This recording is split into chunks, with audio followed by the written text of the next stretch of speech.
Olá, sejam bem-vindos a mais um programa Psicológicos com Joana de Ângeles. Hoje o tema é a inteligência espiritual. Você conhece o conceito de inteligência espiritual? Você já deve ter parado para pensar mais de uma vez, porque não consegue eliminar comportamentos, pensamentos e hábitos negativos que só te causam problemas, só te causam aflição. Isso talvez seja um resultado da ausência de discernimento. Não terá faltado aí inteligência espiritual? Cada qual vai tirar suas próprias conclusões após o estudo mais detido, incentivado por esse resuminho que começa agora. Vamos lá? Comecemos pelo conceito de inteligência espiritual, que surgiu na comunidade científica no ano 2000, com a publicação do livro QS, Inteligência Espiritual, de autoria de um casal de neurocientistas, a Dana Zohar e Ian Marshall.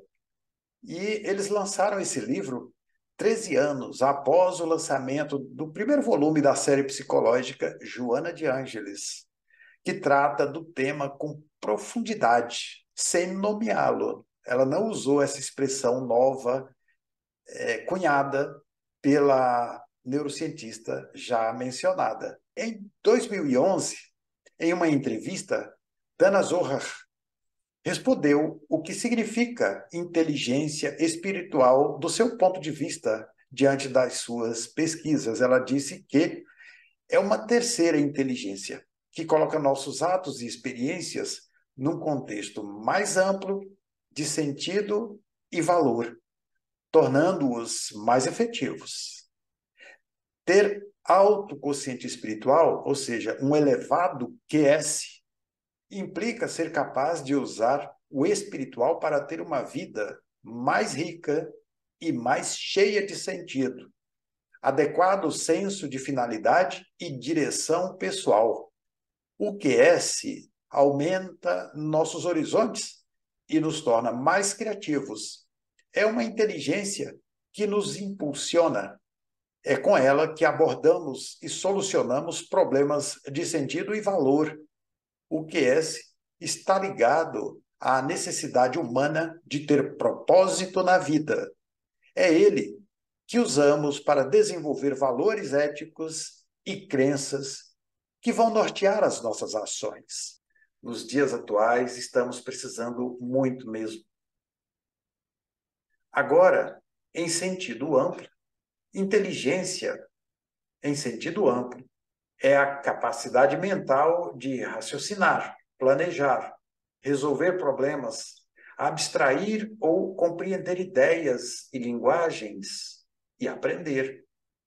Segundo os guias da humanidade, aqueles que responderam às mais de 1000 perguntas de Kardec em O Livro dos Espíritos, na questão de número 23, asseveram que o espírito é o princípio inteligente do universo. E na questão seguinte, declaram que a inteligência é atributo essencial do espírito. Não se confunde com o intelecto, que é a função cerebral de conhecer e aprender pela inteligência, que, por sua vez, é a faculdade pensante do espírito, não do cérebro, visto que o cérebro é apenas o instrumento físico de manifestação do pensamento nas relações interpessoais, na dimensão material da vida. Joana de Ângeles, no livro O Despertar do Espírito, no capítulo Subpersonalidades, o problema dos eus, afirma que o eu individual, mais conhecido como ego, é resultado das aquisições e experiências do processo existencial com os seus conflitos e aspirações, em luta contínua pela conscientização da realidade. Essa conscientização da realidade, porém, somente se fará quando o eu superior seja identificado e decodificada a sua expressão imortal. de essência eterna, que deve ser conscientizada e vivida com harmonia. E na obra O Despertar do Espírito, Perda do Sentido Ético Existencial, ela diz que o indivíduo possui, mesmo que inconscientemente, o germe do sentido ético da existência terrena, chispa do psiquismo divino que traz no âmago do eu profundo esse embrião que se desenvolve na razão direta em que o conhecimento e a emoção predominam sobre os instintos primários, abrindo espaço para a razão, o discernimento, a evolução. Dito isto, vamos verificar no 8º volume da série psicológica, intitulado Vida, Desafios e Soluções, lançado em janeiro de 1997, que Joana descreve claramente a inteligência espiritual, quando se refere ao cérebro intelectual e ao cérebro emocional. Ali ela destaca que durante os últimos 80 anos, isso ela disse em 1996, a psicologia esteve aprisionada no conceito do cérebro intelectual, o QI. Portanto, ele se exteriorizava esse conceito de cérebro intelectual em QI, quociente intelectual, cuja escala de valores estabelecia os critérios dos indivíduos que deveriam ser os bem-sucedidos na existência física. Os resultados, porém, na prática, não corresponderam às expectativas dos seus formuladores. Naturalmente, o indivíduo bem dotado de inteligência intelectual encontra mais facilidade para solucionar os desafios das situações mais graves. Todavia, há outros fatores de muita importância que devem ser levados em conta e que dizem respeito ao cérebro emocional.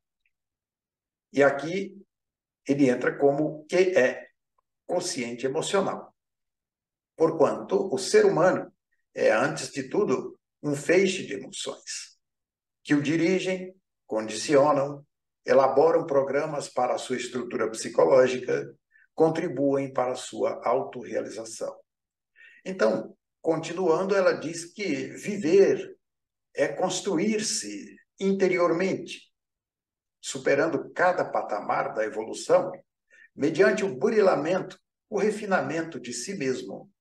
Não é uma tarefa simples, porque tem muito a ver com a realidade moral e espiritual da criatura, que é chamada a um incessante trabalho de autovalorização, de aperfeiçoamento íntimo, com superação das dependências que a amesquinham.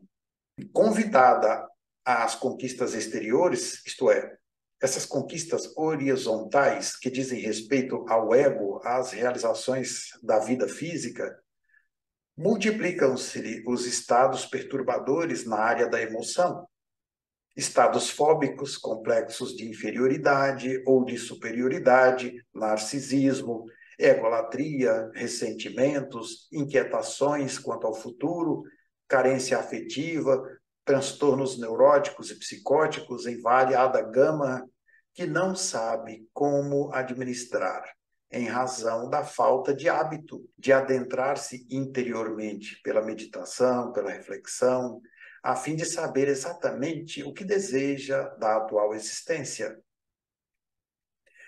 E ela prossegue dizendo que a criatura, acomodada por hábitos ancestrais, receia autodescobrir-se, tem medo do autoencontro, justificando não saber como enfrentar-se. Como é que eu vou lidar comigo mesmo? Já que durante todo o tempo esteve fugindo da sua realidade. Nesse estágio, a viagem interior para solucionar os desafios faz inadiável, sem reserva, sem retórica. É o autoexame, como já dissemos, a meditação. No prefácio da obra O Ser Consciente, Joana reitera O ser consciente deve trabalhar-se sempre, partindo do ponto inicial da sua realidade psicológica, aceitando-se como é e aprimorando-se sem cessar. Somente consegue essa lucidez aquele que se autoanalise, disposto a encontrar-se sem máscara, sem deterioração.